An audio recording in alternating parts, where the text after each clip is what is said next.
Alrighty.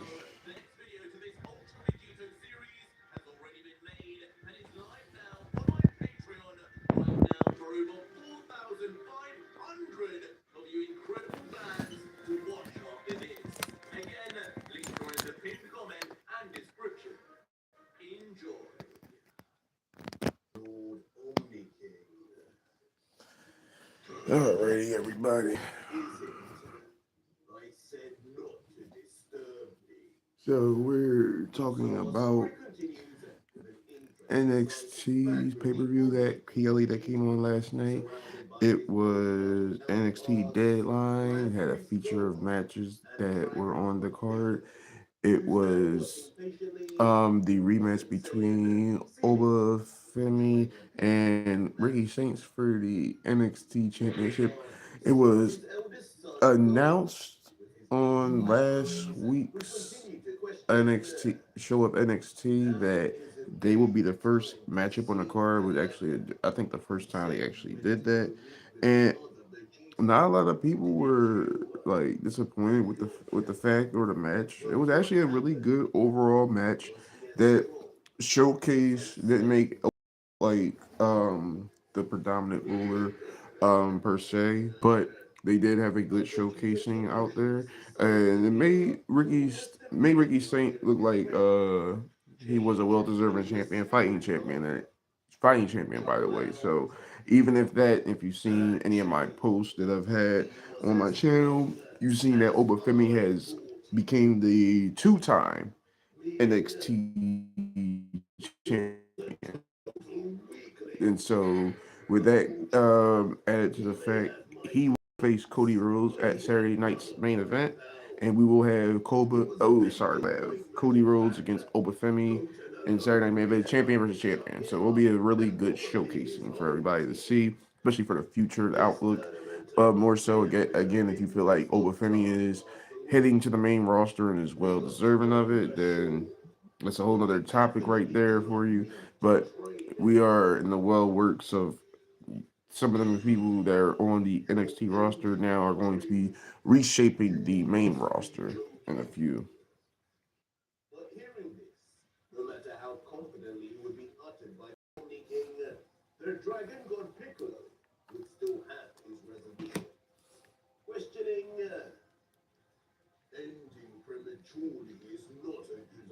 Sorry.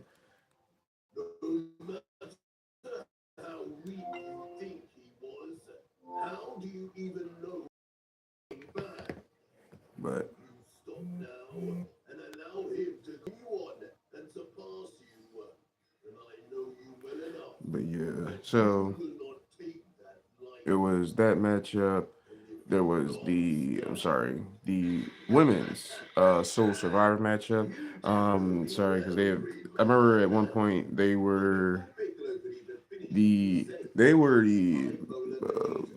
Soul Survivor matchups were initially championship scramble matchups back in the day for me, but now that they have implemented something differently, it's called like I said, it's called Soul Survivor, which is a pretty different concept.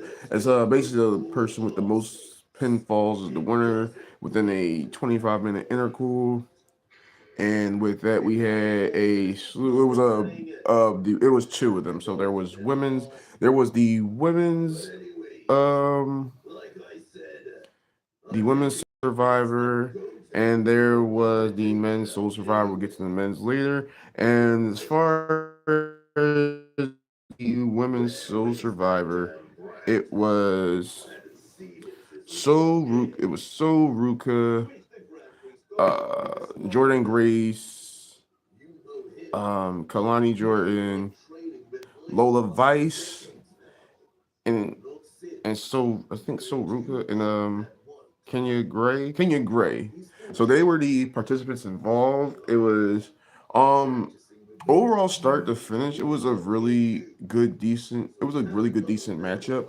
So I really do believe that most of these women, like I said, that I've been seeing on the rosters nowadays, they're highly equipped with different tangibles to be in the ring, and a lot of them have a lot of draw phase now. I'm just saying this for the women's elevation side of wrestling. They have elevated completely more so to like there's times, and honestly, I can tell anybody on this live right now, I really do feel like women's wrestling has become a little bit more better than men's, depending on how wherever you look at the stature or wherever the product that they show. Sometimes you have a couple of botches, but if depending on how you look at it, you've seen a lot of botches with Jay in this past year alone.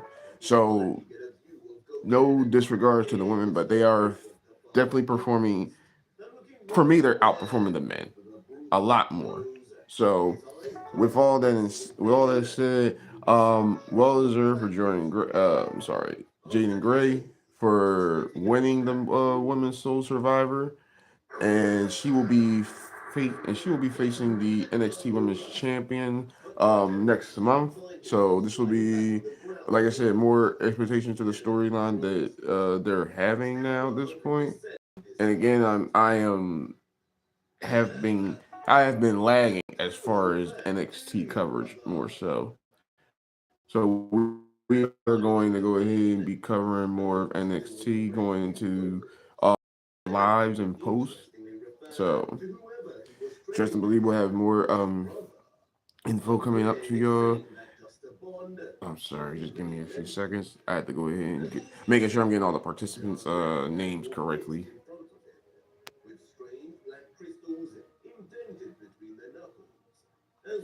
So, because there was the men's Soul Survivor. There was an intermediate matchup. It was between former uh women's champion. What was her name? Sorry. I think it was. Nah, I'm sorry. Because that's right. We had also it was an intermediate matchup between um Ethan Page and Iguana from over in AAA. And of course, that was to highlight more of AAA superstars into a bigger showcasing. So it works out best way. It works out best. Honestly, I feel like that's giving more AAA more exposure.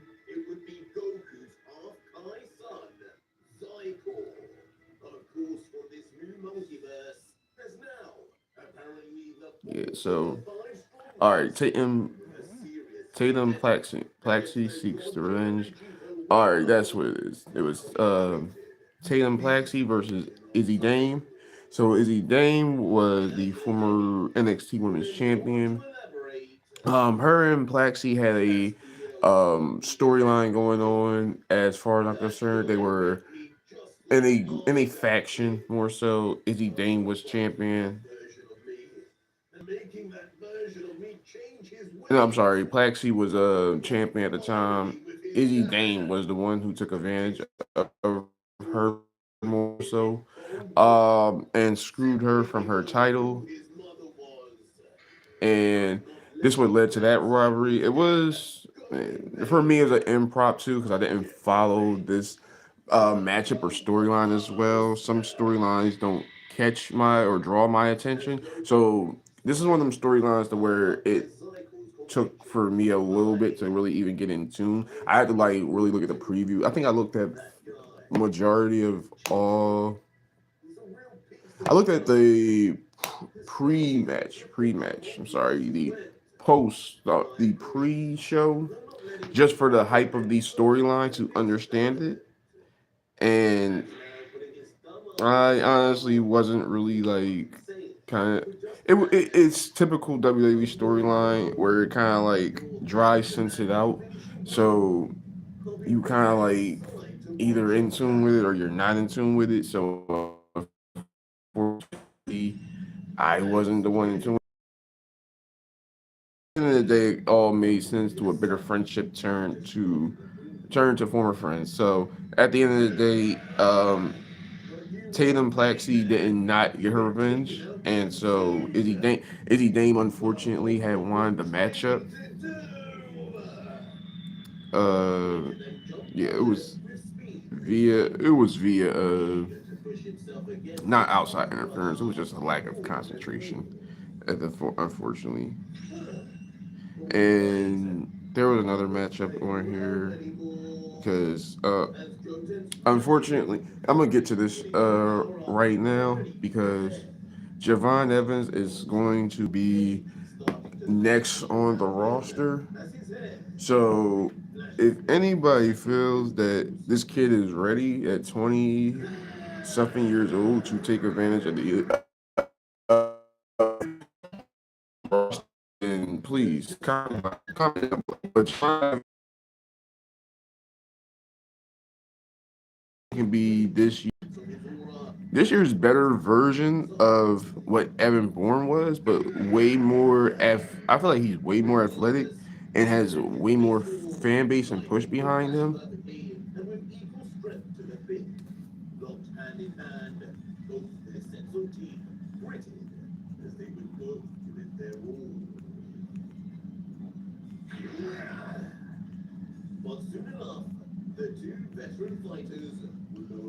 Alrighty, and we're gonna start our Q&A. If anybody had wanted to answer per se.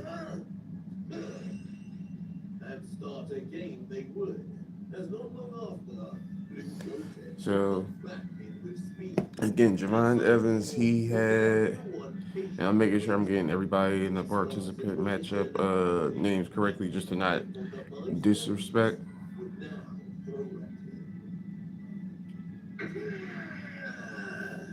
But it was Javon Evans.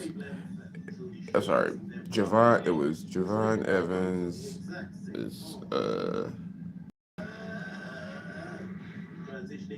gosh darn, I'm forgetting guy's name.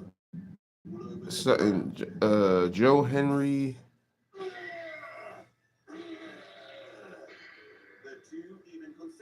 Yeah, Joe Henry. And there was another young kid there as well.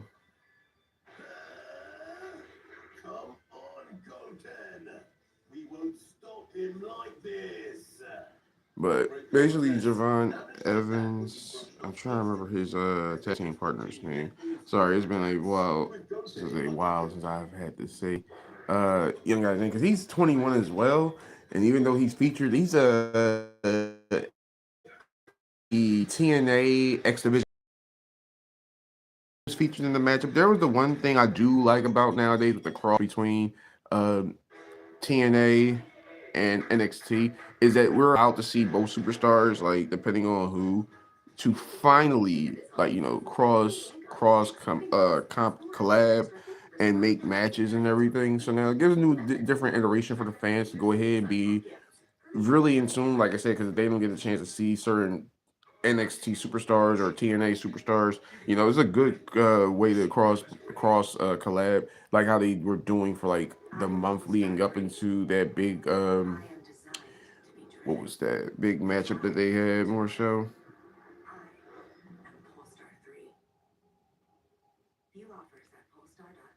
Yeah, a lot of people were not. A lot of people were not excited for that.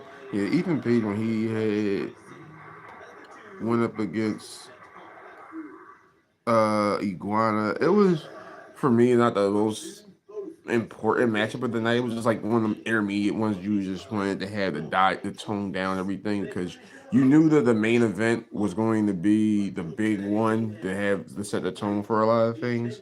So a lot of things people were thinking like a lot of people thought Ricky Saints were going to win against Obafemi. About when I'm looking at some predictions, like 86% people thought that Ricky Saints was going to win. Anybody that picked Ethan Page, you were absolutely right to pick Ethan Page. As far as Izzy Dane versus Tatum Paxi, everybody thought Paxi was going to win, so that was kind of on the marker. But as far as the men's Soul Survivor, Javon Evans being via the winner, um, he's actually he was actually had a 64% overall. So he had majority of people's votes before the matchup had happened. So that was the one good thing going into that. The momentum for him was fairly high, especially because the weeks leading up where he had a very good showcasing against Sami Zayn. He's had a very good tag team, like, with his tag team partner. Uh, at the end of the day, Javon Evans has been showing up way more than what people has been expecting, and I think the showcase now has been you got to put him on the roster. You definitely has to put him on the main roster within these next 2 to 3 years because the youth is here. And hello, everybody that's joining the chat. Make sure. All right, bye, Grimace. And like I said, Javon Evans for the time frame of what he has really shown out. Even his recent match against Gunther, which a lot of people say like, okay, he's a young guy, he's being put on the roster to be tested out, and he has shown you that he is past these with flying colors. And maybe at this point, we do need to really start seeing these young guys get acclimated, get involved in main storylines. That makes sense. So that way, we will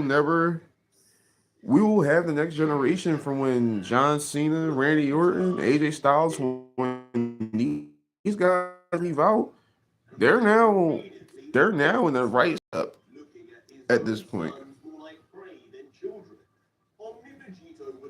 But there is one more piece of news that I did wanted to get to with Javon Evans. Do you think Drake Mayo is the best quarterback so far?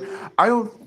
I feel like this year he's the great. I feel like this year he's the best quarterback. This year alone, he's the best quarterback. Not saying that he'll be the best quarterback all the time, but right now his play style and the way that their offensive setup is, he is right now efficiently as far as stats wise, the best quarterback right now. But to answer that, Brian, yeah, I feel like he's the best quarterback this season. Still a few more games to be displayed, but right now, as far as running race for MVP and just maybe quarterback conversation talk this year, he is the best quarterback. But oh yeah, so let me focus back on my news right now. But and here's a name that I'm pretty sure not a lot of people probably would remember as much. Tony D'Angelo had returned last night, and a lot of people didn't remember, but Tony D'Angelo didn't. From the last time when I was watching NXT on a week to week basis, Tony D'Angelo was the former NXT television champion, and I believe he was the last person to take that from Obafemi because Obafemi was the longest reigning NXT television champion that there was for me to date to remember. So with Tony D'Angelo involvement, I really do feel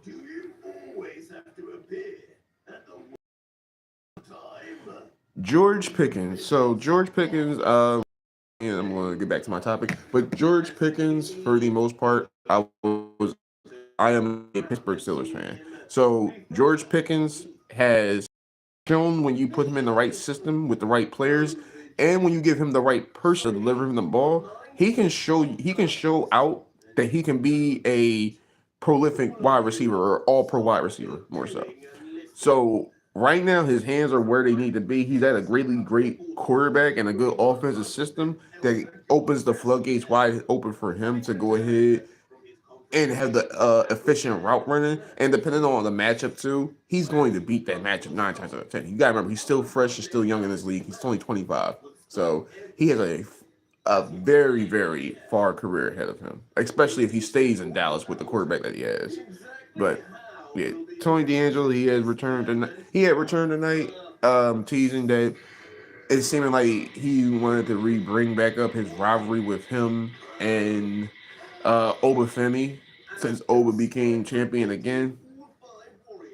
My favorite team is the Pittsburgh Steelers. That's been my team since the 2002. I was a Cordell Stewart fan, actually. So that's what brought me on. And I was a Tommy Maddox hooked quarterbacks fan, and then went back to the Steel Curtains history ever since. Let me know what your team is also as well. So Joey D'Angelo has returned, and I have a feeling that once when this all get situated, I'm feeling that in the TNA NXT roster that they will run back Obafemi and they will run back Obafemi and Tony D'Angelo at some point, right after Javon Evans. If Javon Evans have a great showcasing, I have a feeling you will have to run him back on the title run at this point. And oh yeah, for your team, they're historically good franchise or a dynasty, so there's no ill will to them. Just unfortunately, these last 20 years just can't pull a win in the playoffs.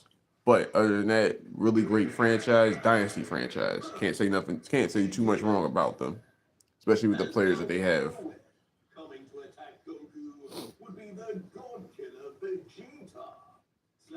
So, so Tony D'Angelo, you'll get probably because I'm not sure when the next PLE is going to be for NXT. So again, we'll have probably another. We're gonna definitely have another matchup or two. I have a feeling that Obafemi will have the. I have a feeling that Obafemi will have the title for maybe another long reign, maybe about 4 to 6 months at this point. So,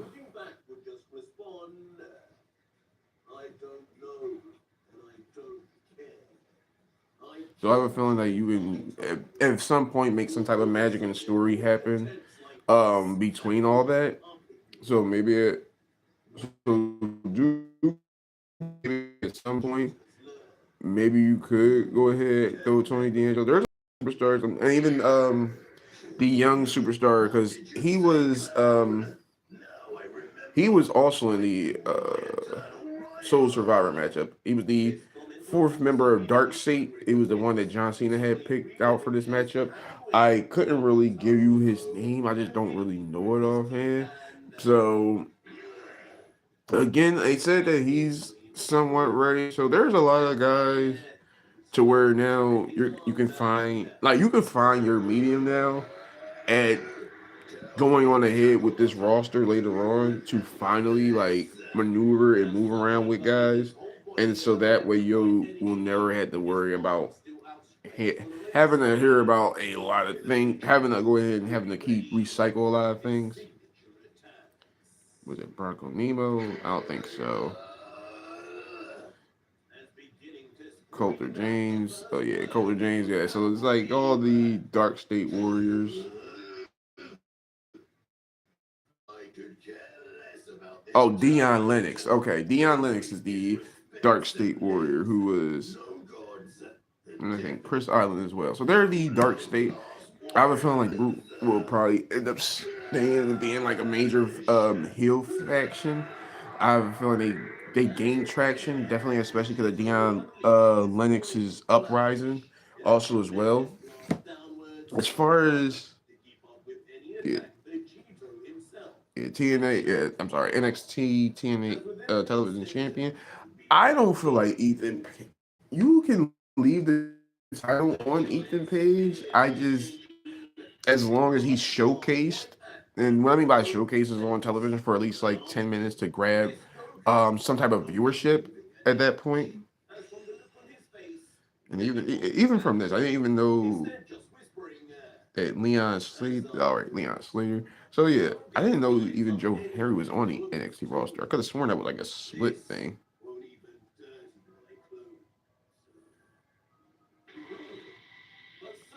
And another guy that came from the yeah, Sean Spears. I never. He came from what was that, AEW, but as far as the impact, it hasn't really made that much. So give or take, more so.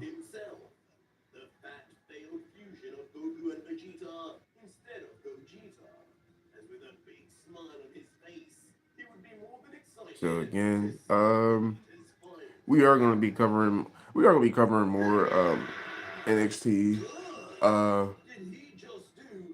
from week to week at this point.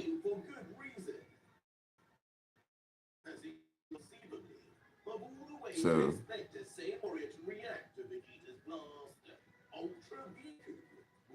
So that way, like I said, we'll be more fluid, and we'll also probably be going back to doing sports takes.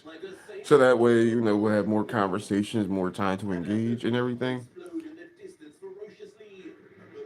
How much do I dislike the Ravens? I highly dislike them. Highly dislike them. So I cannot disdain them. I respect Lamar Jackson. I just disdain the Baltimore Ravens. That just sums everything up. I really honestly respect the Ravens as a whole. I like Lamar Jackson. I just dislike the Ravens as a franchise. Not out of disrespect, but just respect. That's all.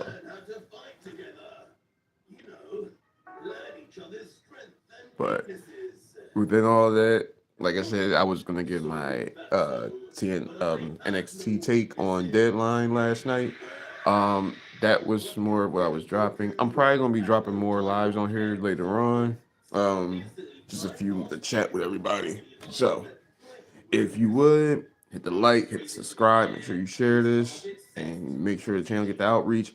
And also too, make sure you subscribe also to my Patreon and all my other social media platforms via Instagram, TikTok, Twitter, and Facebook. And if you have any more conversation you want to drop, then also follow me on my Discord as well. And we'll be back with you till another time. And take it easy, everybody. Have a good one.